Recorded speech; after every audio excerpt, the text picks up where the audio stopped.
Magandang araw mga kaibigan.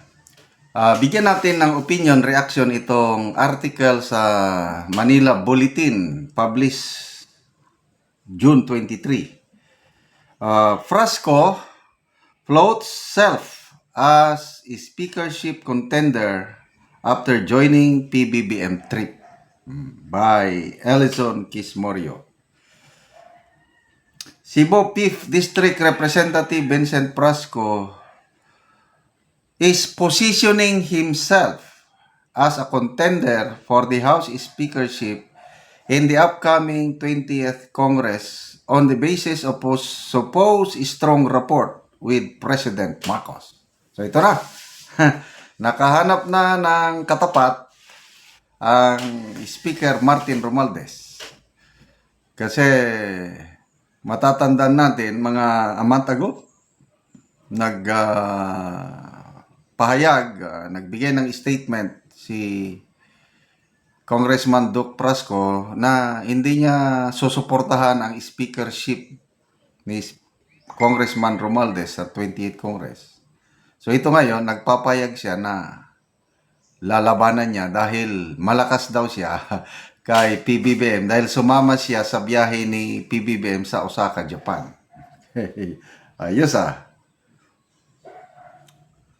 According to statement, Frasco joined President Marcos and other key officials in visiting the World Expo and other business meetings in Japan in a bid to strengthen diplomatic, cultural, and economic ties with global partners.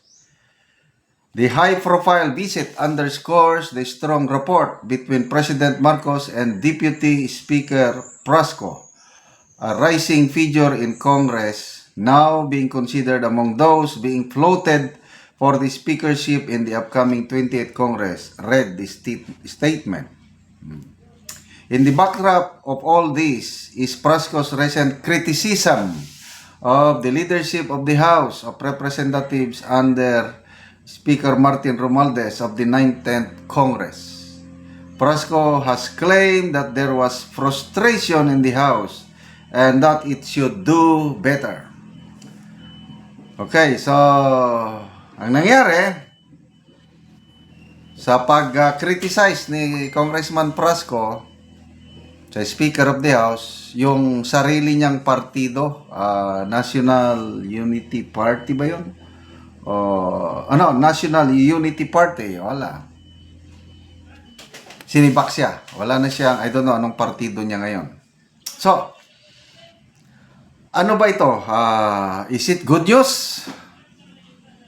Ano sa tingin nyo? Totoong laban ba ito or drama-drama lang? Una, kung totoo ito, nga talagang lalabanan niya, tingin ko wala siyang, mahina ang kanyang chances na manalo. Ang opinion ko, malakas pa rin si Speaker Romualdez among the congressmen of 20th Congress. Kung talagang lalabanan man nila si Speaker Romualdez, ang nakikita kong may pag-asa, si Congressman Toby Chanco of Navotas. Mas ganahan ko kay lalo na yung expose niya tungkol sa pinilit na impeachment trial. Medyo mas kalmado ako, yung espiritu, calmness, sincerity. Kung nagsasalita si Congressman Toby Chanco, okay ako sa kanya. Tapos malapit din siya sa Pangulo. Hindi ka pwedeng maging campaign manager ng alyansa kung walang tiwala sa iyong Pangulo. Although, tingin ko hindi pa biglang tumahimik si Congressman Toby Chanco eh. So ito ngayon ang nag-iingay si Congressman Duke Frasco. Kung totoo man ito, mahina ang hindi niya matatalo. Okay, another scenario ito Posible, opinion ko lang ito posible drama-drama lang nila ito. Bakit? Kung lalabanan niya si Speaker Romualdez, laban na. and then matatalo, meron ng pundasyon, meron ng puhunan si Congressman Frasco kasi lumaban natalo. Siya na ngayon ang minority black leader. Di ba? So, sila pa rin. So, these are possibilities. Kaya lang, Congressman Pulong Duterte, pwede rin siyang lumaban na Speaker of the House, kaya lang it's a numbers game. Wala siyang malaking grupo, kaya matatalo rin. Kaya pwede, tatlo ang labanan. Frasco, Duterte, and Romualdez. So mananalo si Romualdez. Ngayon, magbobotohan sinong maging minority black leader.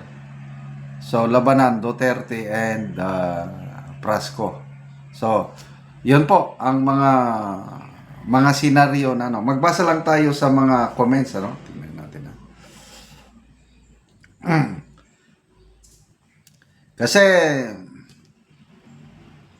ngayon, natalo si si Governor Gwen Garcia. Ibig sabihin, parang humihina na ang kanilang influence sa Cebu. Tapos ngayon, ang kanyang son-in-law lalaban pa ng Speaker of the House. Maliban lang kung ang Pangulong Marcos ang gagalaw. Pwede. Example, opinion lang ito Gusto na ni PBBM na tanggalin si Romualdez. Gagalaw siya, exert niya yung influence niya.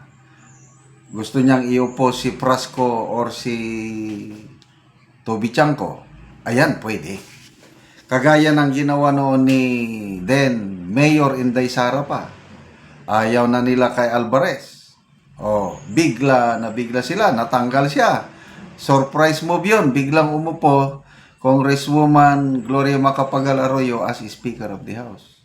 Kaya I believe yun, doon mo makikita yung alliance, yung influence ni Mayor Inday Sara pa noon. So kung ganyan, gagalaw ang Palasyo at iupo nila si Frasco, pwede yun. Kaya lang kung on his own, Frasco, mahina. So, I don't know itong biyahe ni PBBM sa Japan kung nakasama ba si Speaker Martin Romualdez. Kung hindi nakasama, there is something, question mark na yan. At bakit ang isinama itong si Frasco? Okay, salamat mga kaibigan sa inyong pagsubaybay sa ating channel. Nakakatulong kayo ng malaki sa tribong Talandig ng Bukidnon dahil ang sweldo natin sa channel na ito is pantulong natin sa tribo. Namimigay tayo ng libreng yero at pako para makapagpatayo ng mas maayos na tirahan ang tribong Talandig. Panoorin ninyo ang video na ito. Karon mo na ni si Kuya tagaan og sen aron makabalay siya.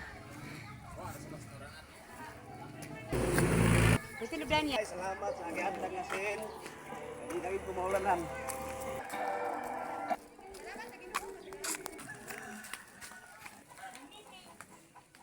Abot na gyud siya sa iyang balay. So karon mo na ni ang itsura sa balay ni Kuya nga gatuluan na gyud siya na nay mga uslot sa iyang balay.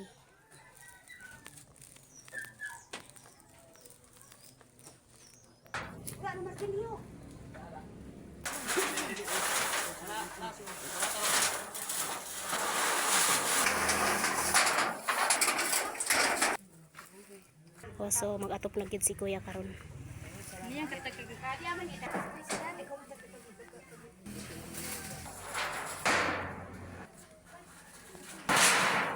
Kayo sa video sa mga viewers, natuntang murakan pa ilang matabangan. Pasok ka. O karon humana gyud ang atop ni Kuya. Nag-atop na gyud siya. O karon Kuya, unsa imong masulti nga natagaan na mo yero nga nakaatop na gyud mo? Ay, salamat kayo sa Ginoo ug sa video ug sa mga supporters sa kaniyang vloga ug sa mga vlogs. Salamat lang kung dako nga natupad gyud akong abuhan. Sige at ate og kuya, salamat kaayo.